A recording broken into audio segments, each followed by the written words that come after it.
Hello, everyone. My name is Becca Choate, and I serve as Associate for Global Advocacy and Education with Global Ministries of the Christian Church, Disciples of Christ, and the United Church of Christ. Welcome to Wednesdays with the World, a United Church of Christ webinar series. This series highlights the ways in which the quest for justice is intersectional and global, providing opportunities for increased awareness of global concerns and highlighting opportunities for advocacy and action. Today's webinar is called Together in Hope, a Journey Through Southern Asia, and is part of Global Ministries' Southern Asia Initiative, which began at General Synod in 2019 and will end at the end of June 2021. I'd now like to introduce my colleague, Brande Crosby, Communications Associate for Global Ministries, who's going to introduce the documentary she filmed while traveling through the region in 2019. Welcome, Brande. Thank you, Becca. Thank you. It is honestly a pleasure to finally be here and introduce this film. And before I introduce it, I want to say a special thank you to these specific people, Deenabandhu Manchala, Phyllis Richards, Tom Kidder, and of course, our partners, the Indian Samaritans, the American Siloam Mission, Christian Commission for Development in Bangladesh, and last but not least, the Evangelical Protestant Church of Timor. I was afforded the opportunity to take my camera on a 26-day journey to the Southern Asia region to document our stories from our partners. I hope you enjoy this film. It's about 34 minutes, and it just gives you a glimpse into their lives and the stories they are so grateful to tell and share with our global partners in the United States. So without further ado, here's the film.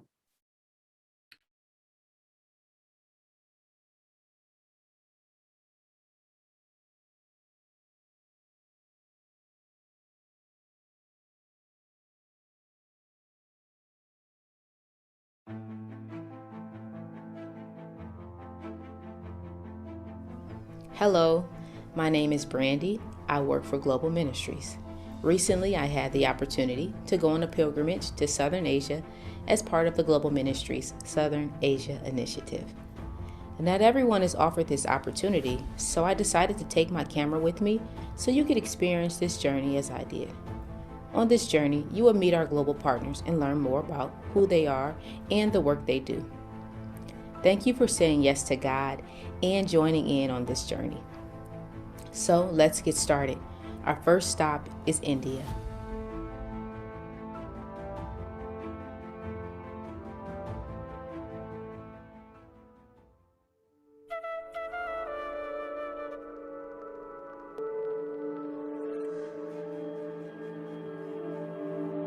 The Republic of India is home to over 1.3 billion people. India is a very diverse country. It has different cultures and over 20 languages.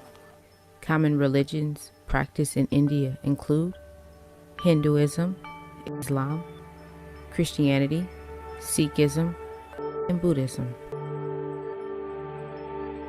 Some of the most common issues that plague India are unemployment, poverty, and pollution.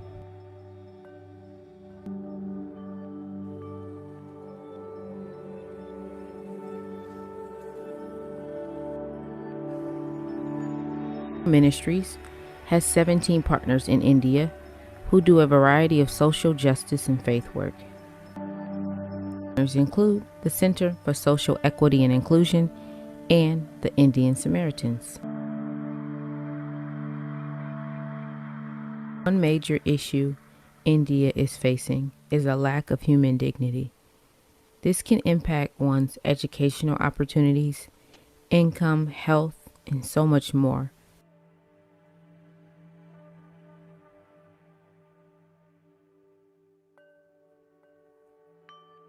Many Dalit people are pushed beyond the margins and have to work some of the most demeaning and laborious jobs. Dalit people are members of the lowest caste system in India.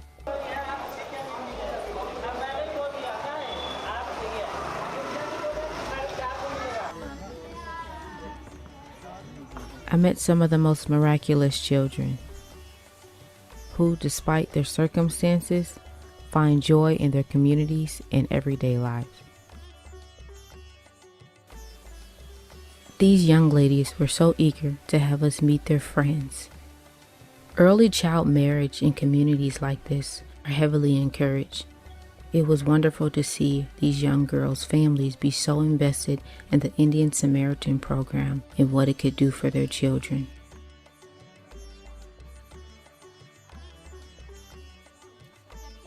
While in New Delhi, we were able to visit with Santosh of the Indian Samaritan program and see how this program is dismantling caste-based discrimination and upholding human dignity through an after-school program that aims to change the minds of children beyond systematic oppression and break the cycle of poverty through education.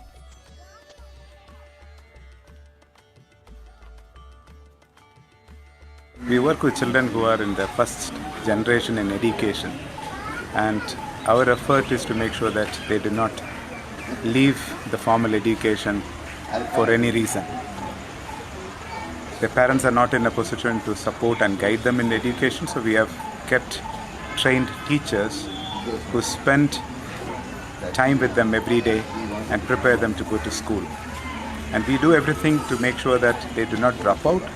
And many of these girl children get married when they are 14, 15 years.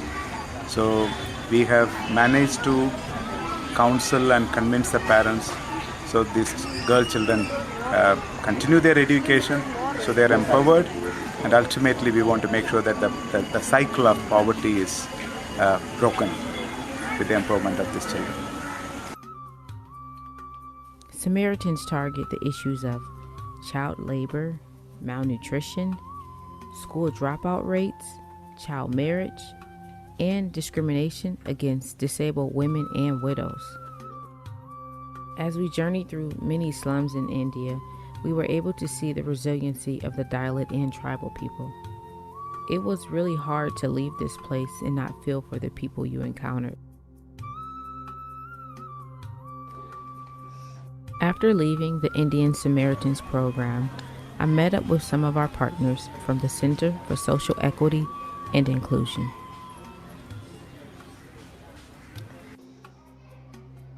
The Center for Social Equity and Inclusion exists to deepen democracy and to develop a robust, inclusive society in India by enhancing the involvement of communities that are currently excluded. The core focus of their work is to promote equal rights and equitable opportunities for learning and leadership among children and young people from Dalit, tribal, and Muslim communities. The Center for Social Equity and Inclusion supports a group of women and young people who are working daily to make their lives better and the lives of those in their community. We visited a city called Kushimpur Pahad and met with a group of women who meet regularly to work on issues like empowering one another, entrepreneurship, assisting women dealing with domestic violence, and ending human trafficking, education reform, and much more. This community focuses on inclusion, human dignity, and freedom of religion. It was inspiring to see the work that these women are doing. It is also their hope that all children will be afforded with greater opportunities than the next generation. As a result of such action in the same slum, a group of young people get together to socialize, learn, do activities together, and learn job skills. The young people use their talents through storytelling to explain issues in their communities. Their performances highlight prominent issues within the Dalit community.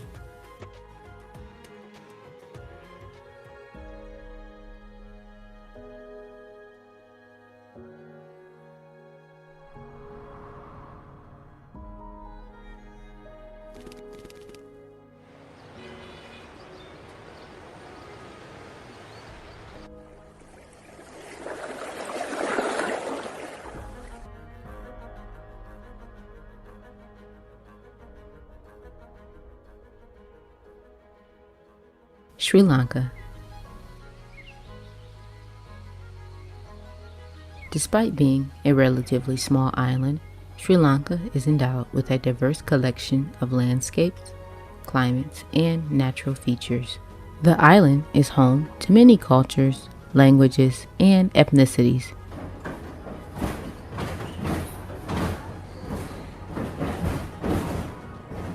The majority of the population is from the Sinhalese ethnicity, while the Tamils make up the rest of the population. This large disparity in ethnicities did play a major role in the Sri Lankan Civil War from 1983 to 2009.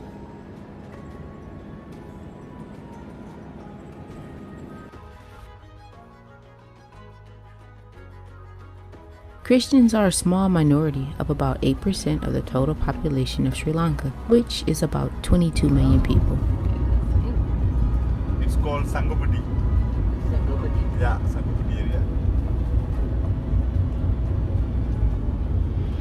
Our partners are involved in national reconciliation in this ethnically and religiously divided nation.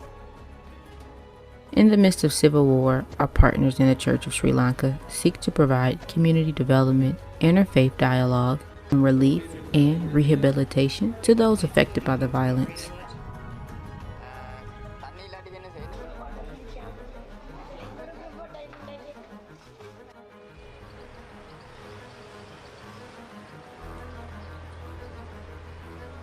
Global Ministries has 3 partners on the island: Church of the American Samoan Mission, Ecumenical Institute for Study and Dialogue, and the National Christian Council of Sri Lanka. I journeyed to a city called Batticaloa. While on this journey, I gained a friend. His name is Reverend Jude. He works at a local children's home. Reverend Jude took us to meet both men and women whose lives have been transformed from receiving microcredits. Some of the people I met were a peanut farmer who employs his best friend, and now they have an opportunity to provide income from both of their families. I met another peanut farmer who's a woman who gets support from her local neighbors who are also women as well.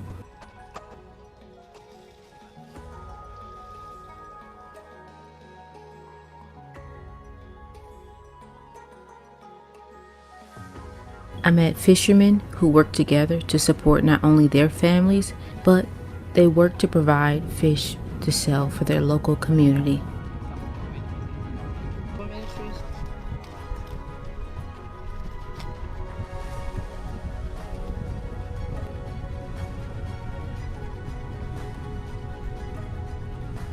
I met a female store owner who owns one of the only stores within her community. Through the success of her store, she's able to send all of her children to school, and her husband is now able to build a well, which is one of the very few wells within their community. Microcredits are not the only form of advancement taking place in Sri Lanka. CACM supports a vocational program for youth and young adults at St. John's. This school provides training in areas such as computers, welding, shop work, and printing. CACM also supports a sewing initiative for housewives. The income these women receive helps provide independence for a lot of them. They are able to send their kids to school and have income all for themselves. Many of the students in the program come from broken or impoverished homes, and through learning a vocational skill, they receive access to opportunity. Sometimes access can be a major launching path for change in their lives. CACM has a special project for victims of civil war in the Wani region. Wani and Jaffna were deeply affected by the war. Today, over 40,000 landmines are still left in the region. During my visit, I went to an after-school program for children whose families were impacted by the Civil War. While there, I met a man who lost his leg from a landmine that was left in the region after the war ended. His name was Vishwanathan. முடிவெடுத்திருந்தோம். அந்த வகையில் நாங்கள் இந்த இங்கே இந்த பாடசாலையை ஆரம்பித்த வழியாக இங்கே ஒரு கிராமத்தில் உள்ள பிள்ளைகள் கொஞ்சம் கல்வியில் முன்னேற்றம் அடைந்து வருகிறார்கள். அதே போல் இன்னும் மென்மேலும் அவர்கள் நல்லபடியாக முன்னேற்றத்துக்கு வர வேண்டும். அடுத்தபடியாக இந்த கிராமத்தை பொறுத்தவரையில் இங்கு கரையோர பகுதி, அந்த கரையோர பகுதியில் வந்து எங்களுக்கு வறட்சி பிரச்சனை, அதாவது தண்ணி பிரச்சனை ஒன்று இருக்கின்றது. மற்றது இங்கு கூடுதலான தொழில் முயற்சிக்கு சரியான கஷ்டமாக இருக்கு. In addition to being deeply impacted by the war, people in the region are experiencing water scarcity and extreme levels of drought. Churches are doing their best to provide assistance and resources for communities in such dire situations.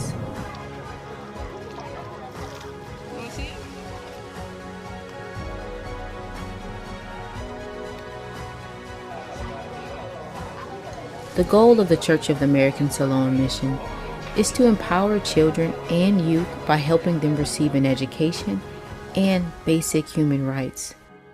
The ministry accomplishes this goal by providing daycare, evening classes, leadership training, sports activities, nutritional meals, and school supplies.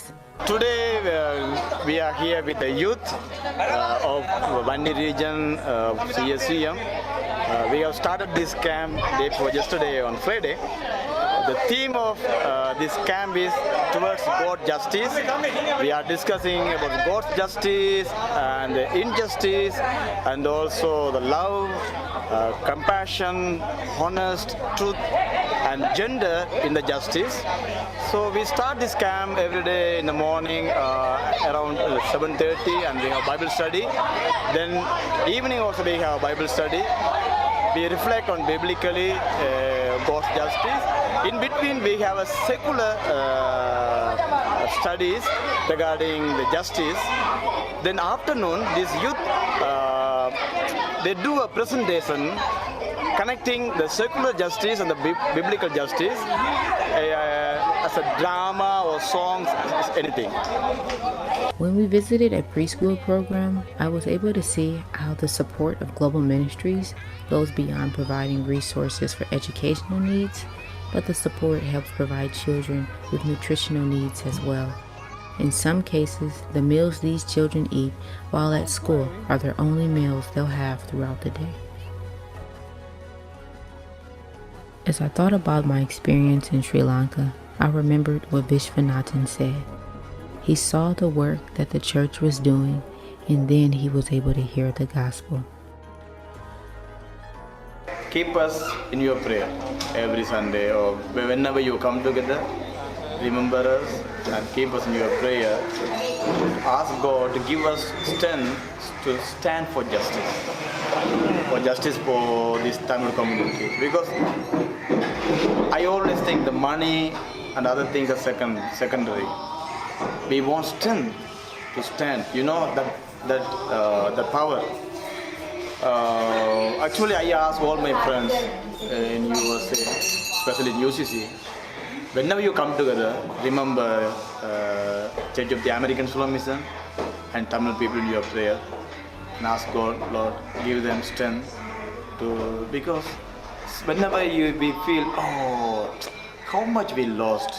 Is there any future for us? Is there any life for us? You always, sometimes we ask, is God there? Like that.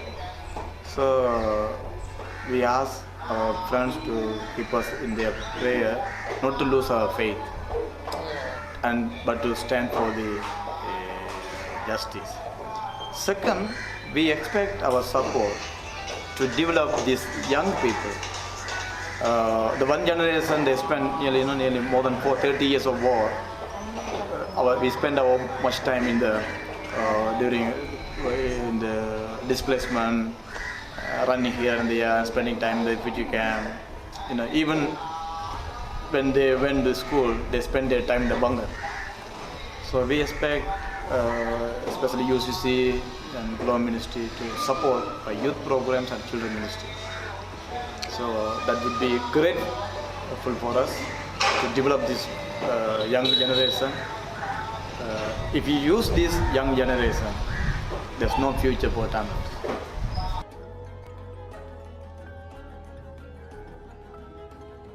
Our partners in Sri Lanka are working to be open, caring, and giving.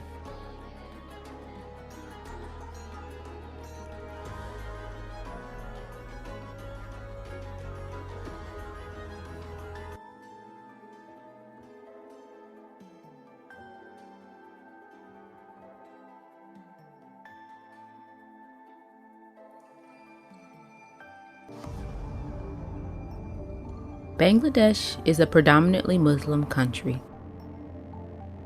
It is also known for its lush greenery and many waterways. The people of Bangladesh make their living from a variety of ways: agriculture, textiles, garments, seafood processing, fertilizer production, and so much more. Not Mirpur.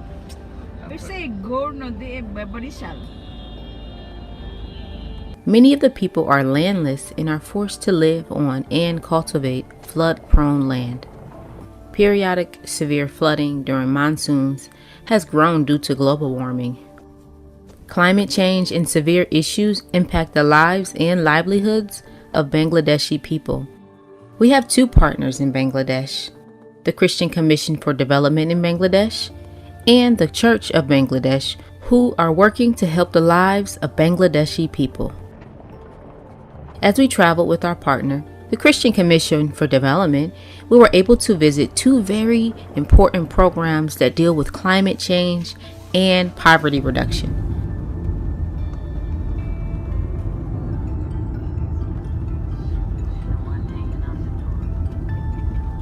One of the first programs we visited was a poverty reduction program with women who have received microcredit loans and have created a community group known as forums. These forum groups play a significant role in increasing household income as well as poverty reduction. Microcredits are provided to men and women who want to receive low-interest loans to begin a business. In one forum group, women from a Muslim area have effectively come together to change their community. It was outstanding to see that women were actively impacting the lives of so many around them.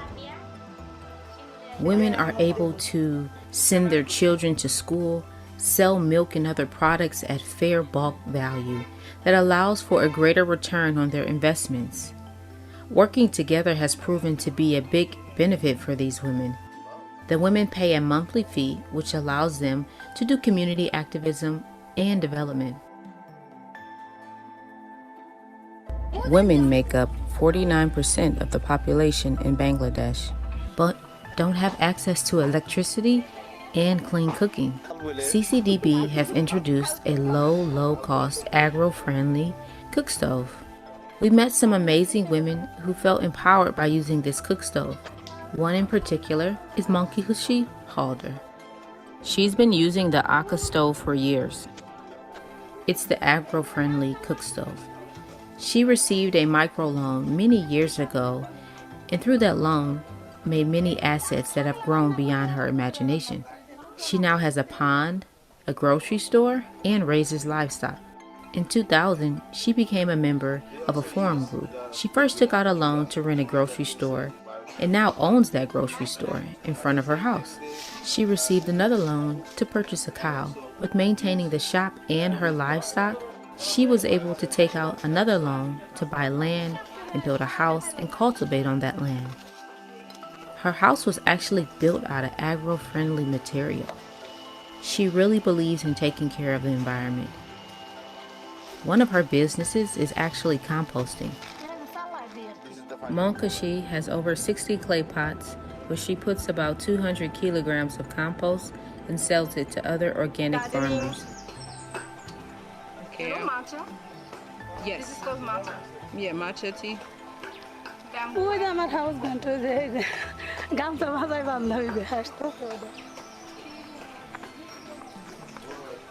দেখলাম আমাদের 12 বুনছি না বর্ষাকাল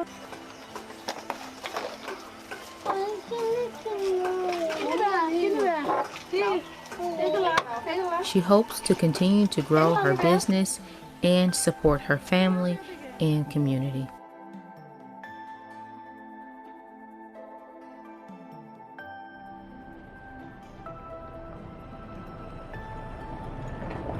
On our next visit in Bangladesh, we went to Climate Technology Park. CCDB is embarking on something that has never been done in the world. Climate resiliency and climate education are big factors for this park. CCDB is geared towards building climate resilient communities through reducing risk, creating sustainable income, generating options, and introducing climate adaptive agriculture. Along with Climate Technology Park, CCDB has an initiative also known as the Bangladesh Lighthouse Project. They're using these two initiatives to really help transform climate resilience education. They are keen on using adaptive technology to help low-income communities. Bangladeshi people deal with water erosion, drought, monsoons, and other major climate change issues. Climate Technology Park is an initiative by CCDB to exhibit innovative, sustainable, low-cost technology effective for climate change, adaptation, and mitigation. The park is intended to be a hub for innovative climate change techniques that help people.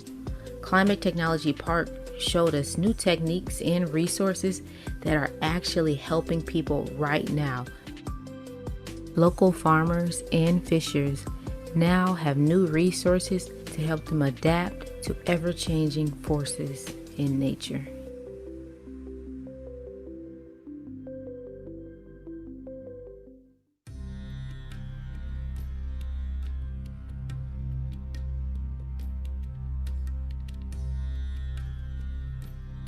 Indonesia is the fourth most populous nation in the world, with both the world's largest Muslim population and largest number of Protestant Christians in Asia.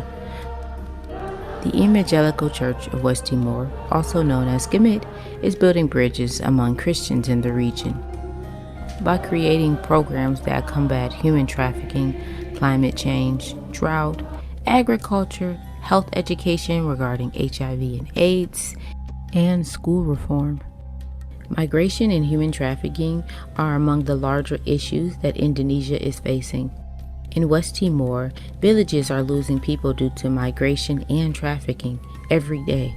Grandparents are being forced to raise their grandchildren. Throughout our visit in Indonesia, we were able to see how the church is becoming an integral component in communities. This has allowed marginalized people to receive opportunity.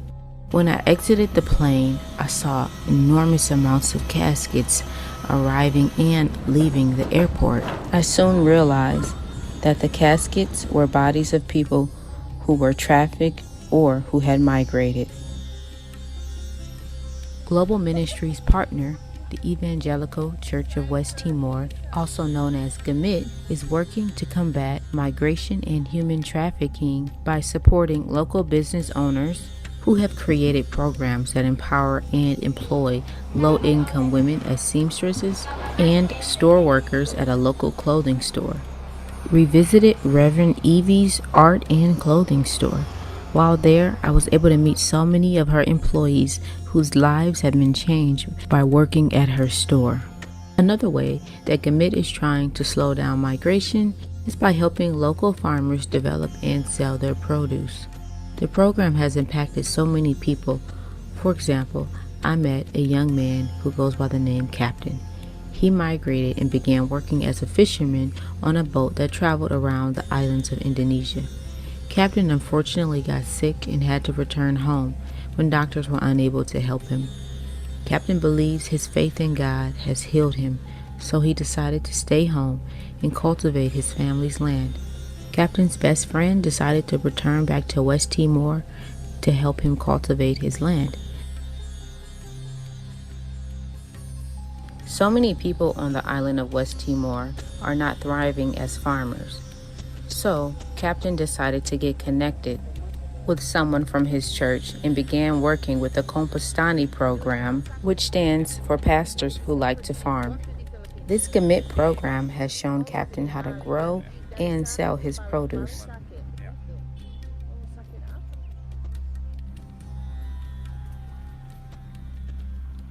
Also met another farmer named James, who was a local teacher who doesn't get paid regularly yet for teaching, so he has to work on his family farm with his parents to support his family. With the help of Gamit, James and his father have been able to implement organic farming techniques that produce a healthier quality of produce and yield just enough money to support their family.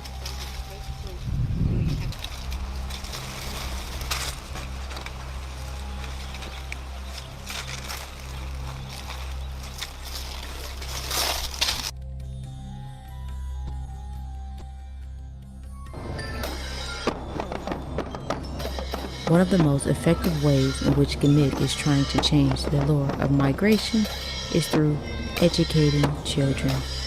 I never received such an introduction like this. I was in awe at how these children welcomed me. I was so eager to just sit down and speak with them all. Most of the children on this island of Kapang will receive an education up until the 9th grade.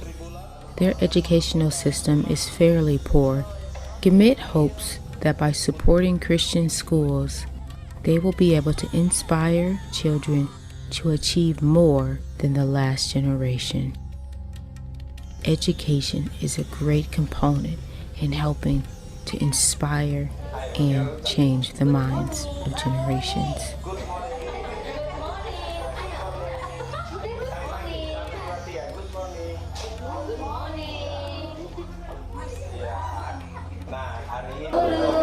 Doa pulang, terima kasih Tuhan sekarang kami pulang, terima kami di dalam doa.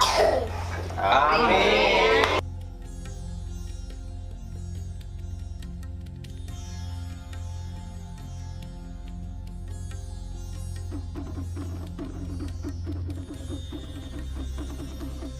I met so many women who were farmers. A lot of these women have husbands who have migrated to help support their families.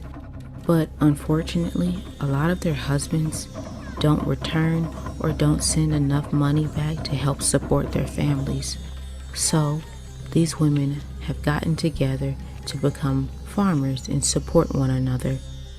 They use each other's land to help cultivate and grow produce that they then can sell at a greater market value while working together.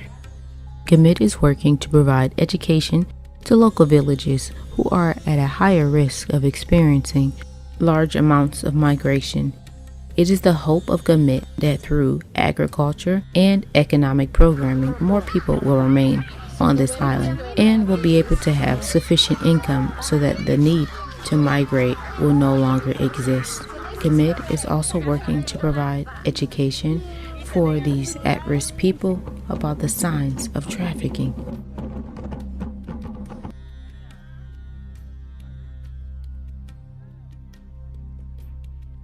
Some places in Indonesia suffer from severe drought and are deeply impacted by climate change. While traveling on this island of Timor, we saw water planting projects that deal with drought and agricultures. You might be wondering, what is water planting? Water planting is when farmers plant plants that retain water and dig trenches alongside hillsides that then carry the water down those trenches into wells. I met an elder in a local community who has planted over 20 wells with his wife.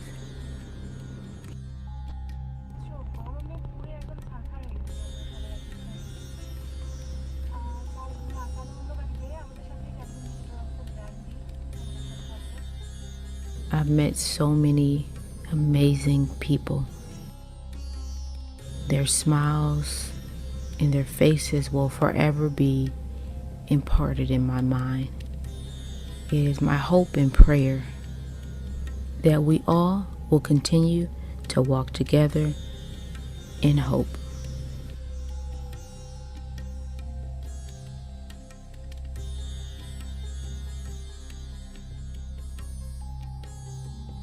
Each of these places that we visited has their own stories of struggles and hopes to share with the wider world.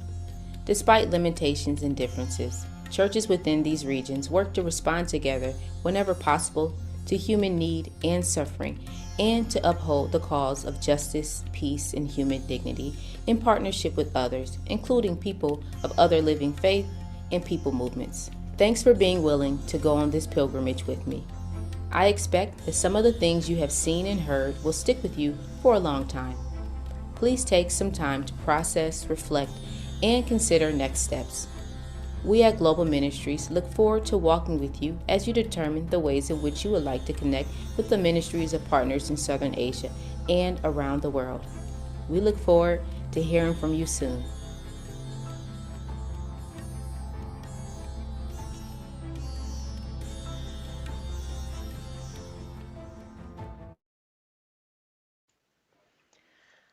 Well, thank you for sharing that video with us, Brande. I just want to make a note for all of our viewers that Brande's video will be available on Global Ministries YouTube and Facebook pages starting on June 23rd at 1 p.m. So you all can watch it again and share it with others. This webinar is also currently being recorded and will be up on the UCC and Global Ministries YouTube pages as well for future viewing. And just a quick note a reminder that Brande did film all of this in 2019 before the start of the COVID-19 pandemic. So now I want to introduce my colleague Deenabandhu Manchala, who is the area executive for Southern Asia, and he's going to talk a little bit about the pandemic and how it's impacted the work and lives of our partners in the region. Welcome, Deenabandhu. Thank you, Becca. Good afternoon, friends, and thank you, Brande, for that beautiful video. Just a few months after Brande's return, the region was invaded by the coronavirus, and like elsewhere in the world, life has never been the same in these parts of the world too. Since then, the lives of the people of those communities that we have seen in Sri Lanka, India, Bangladesh, and Indonesia have become much more complicated and more vulnerable. But of course, our partners in these regions, in these places, continue to persist in whatever they are able to do, not only to continue with what they have started, but also to meet the needs of these communities. Now, as Becca said, Brande visited these places in 2019, and now I would like to sort of give you an account of a brief update about these places, what they are now, and how our partners are coping with these demands of the time. Now, Sri Lanka, to begin with, has been through many lockdowns and multiple dislocations of sorts. Though the number of cases and deaths have been low, the country remains exposed to the third wave and a host of other issues. The ethnic minority Tamils, Muslims, and the fishing and tea plantation workers continue to be discriminated, both in terms of relief material as well as access to vaccines. There seems to be a vaccine apartheid within the country.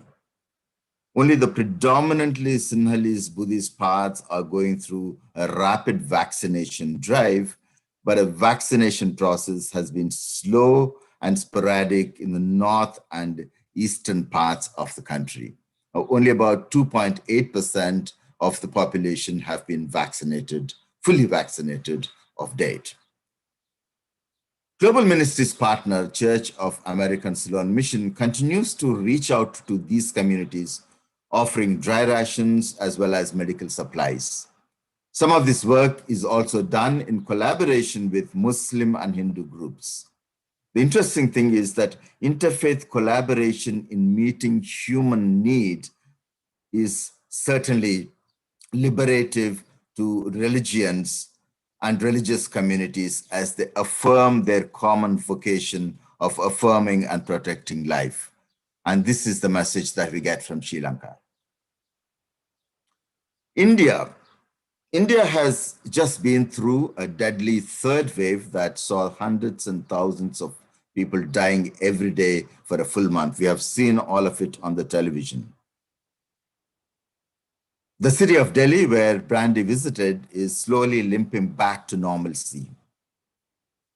India, with its 1.4 billion population, will remain vulnerable, though, to further attacks until at least 1 billion people are vaccinated.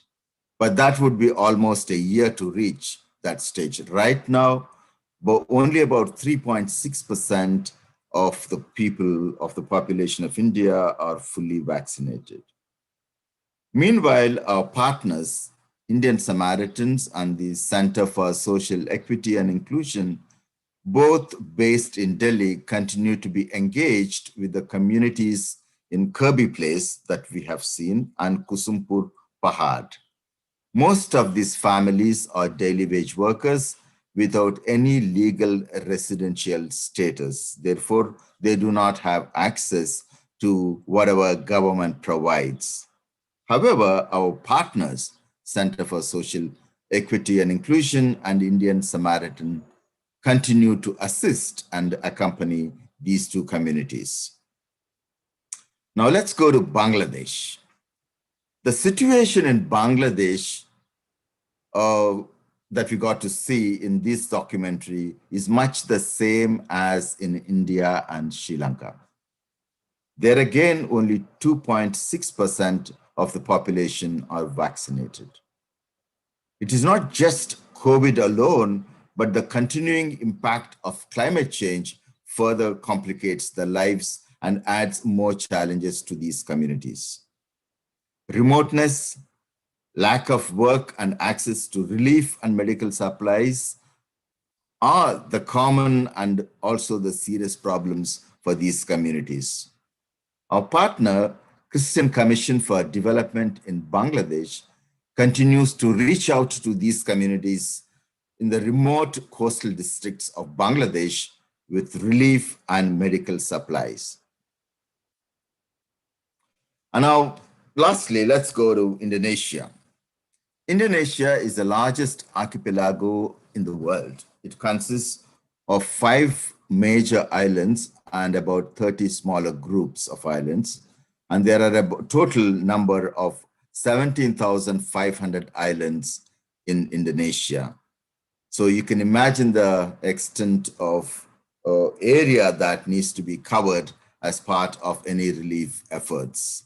The spread of the virus has been slow initially last year, but has been gradual during this year.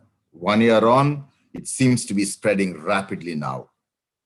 However, only 4.2% are vaccinated. As per predictions, it would probably be the end of 2022 or early 2023 when Indonesia would be fully vaccinated, say at least 70% in order to claim herd immunity status. Till then, these communities will remain exposed to the virus along with the cyclones, earthquakes, and a whole lot of political and social unrest. Our partner, GMIT, or Protestant Evangelical Church in Timor, is responding to the needs of the communities as best as it can, particularly in reaching out to the families of migrant workers who have returned from other places for lack of work, and also those in far-flung rural areas and remote islands. In conclusion, let me make 3 observations based on the sharing that we have had. One is that all these 4 countries are multi-religious contexts. India, Sri Lanka, Bangladesh, and Indonesia, where Christians are a minority. All our partners are working with the most vulnerable and the poorest of the poor. Even though the churches are small and many and themselves vulnerable, the point is that they do not hesitate to get involved in being diaconal communities. And I think that is the message that we receive from the sharing. The second thing is that these 4 contexts also testify to the vaccine inequity. Even though all of us around the world, over 200 countries, even though no country has escaped unhurt, but in matters of healthcare, treatment, drugs, and vaccines, some have proved that they are more privileged and have better access to these than the rest. It seems as though our common experience of vulnerability has failed to tame our tendency to assert our distinct access and locations of privilege. In other words, even if the virus did not discriminate, we seem to have developed mechanisms to ensure that the vaccine respects the discriminatory spaces and protocols of our world. And lastly, at a moment in time, amidst the pandemic that has exposed the inequalities, and injustices, assisting and accompanying these communities and our partners in these countries and elsewhere seems a moral and spiritual imperative than a humanitarian response. Thank you. Thanks, Deenabandhu. I just had a couple questions for you. As we bring the Southern Asia Initiative to a close here, your regional initiative is the, I think, third or fourth of the ones that we've done so far with Global Ministries. What are some learnings that we can take from our partners in the region? What are some things that you've learned? And mostly because this is the first time we've had an initiative in the middle of a pandemic, what are some of these learnings that we can take away? Yeah, I mean, one of the things, as I said just a while ago, is that, all our partners, organizations are in context where the Christians are small in number. They are not only small, but they are many and divided also to a great extent. And in spite of all of that, in spite of them being small in number, they are fully engaged in reaching out to the poorest of the poor. And I think the point here is that the numerical size doesn't really matter at all for a church to be a church in situations where it is demanded of them to give an account of their faith, account of hope. So that is one thing that really stands out in this context. The second thing is that in most places, in all these places, in fact, churches don't actually always work alone or respond to these challenges all by themselves. They are often done in partnership with other people of other faiths, Hindus, Muslims, Buddhists, and in other communities. And I think that is where we need to learn, as I said, that protecting life, affirming life, safeguarding life, and is something that every religious community, every faith advocates. And at moments like this, it is necessary for the churches to come together and do the same thing. And in many of these places, the churches are doing that in spite of the fact that there are forces that are working against this, especially the fundamentalist forces or the religious supremacist forces, which are asserting themselves, all the more powerfully these days in many of these countries that we work in Southern Asia region. And and the third thing is that it's not just sort of doing some diaconal work here and there, meeting human need, and especially those who are suffering, but these churches are also quite engaged in advocacy issues, especially in responding to the challenges of human trafficking, or the forced migration, or discrimination of Dalits, or violence against women, and violence against or discrimination of religious minorities. So these are very important advocacy issues that the churches and our partners are fully engaged in, especially in giving visibility and expression to these silenced and violated communities. So these are some of the things that I can say as the learnings from the Southern Asia region. Great. And I'll just point out to our viewers that if we've started the Southern Asia Initiative in the summer of 2019, so we've had a lot of resources and materials and projects and partners throughout these almost 2 years. So I encourage you all to visit our website. We have worship materials, we have advocacy resources, we have great videos that Brande helped pull together, all kinds of resources that you can use in your local churches. And I will just add that I had the opportunity to go on a pilgrimage like Brande did. I went on this pilgrimage, it was the end of January 2020, so right before the pandemic really got going globally. And I will echo what Deenabandhu has just said, that I was amazed at the hospitality, the welcoming, and the call to this gospel of Christ that everyone showed while we were there. They really were, not themselves in the high elite categories, but they were helping their neighbors no matter how little they had. They were living out the gospel, and I felt really impressed and touched by that. And it was just, I feel like I've experienced this in a number of countries. It's the poorest among us who are the wealthiest in trying to serve their communities and to help others. I've received such warm welcomes from places that have very little to share and little to give. So I just want to echo what Deenabandhu said. And if you want to help support some of our partners and projects highlighted throughout the initiative, you can do that through Global Ministries as well. We'll have an email that goes out, and these resources will all be put in the description box on the YouTube page for this live stream later. We've got just a few minutes left. I don't see any other questions from our audience coming through. Deenabandhu, Brande, do you have any last reflections or words that you want to add? No, it's okay. No. Okay, hearing none. Brande, oh, sorry, go ahead. Oh, I was saying no since no one else does. Okay. All right. Well, then we're going to finish up a little early today, which is great. Again, if you want to support the work of our partners in Southern Asia, please consider giving through Global Ministries.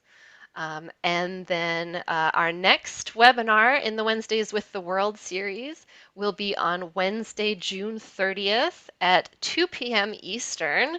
It's going to be all about the Thursdays in Black campaign against rape and gender-based violence.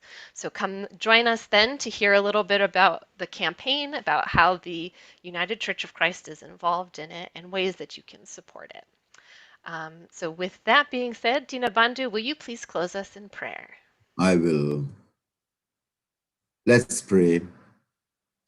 God of grace and life, we come to you at this hour, holding the people in Southern Asia and elsewhere in our prayers as they suffer the ravages of the pandemic and are exposed to the realities of the loss of life, pain, and anguish, and grief and uncertainties at this moment. We pray for the families who have lost their loved ones, those battling for life, and those who are exposed to the devastating impact of these losses on their families and communities. Grant healing to those who are suffering, and protection and strength and courage to those who are serving.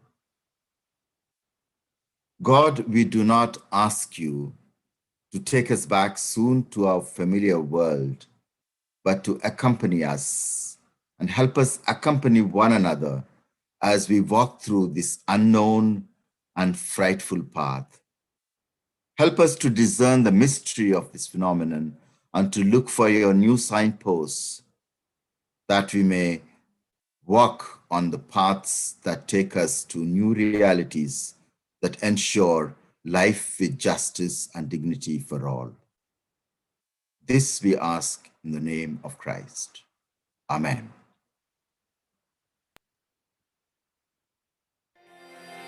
Siblings in Christ, if this conversation has moved you, if what's been offered here has helped enhance your ministry or your soul, please consider donating towards the annual fund of the United Church of Christ by texting UCC to 444. Your support will help programs like this in the essential work of the United Church of Christ. Thank you for your support. Be blessed as you continue your day. Know that you are not alone, and we are holding you in prayer. Amen.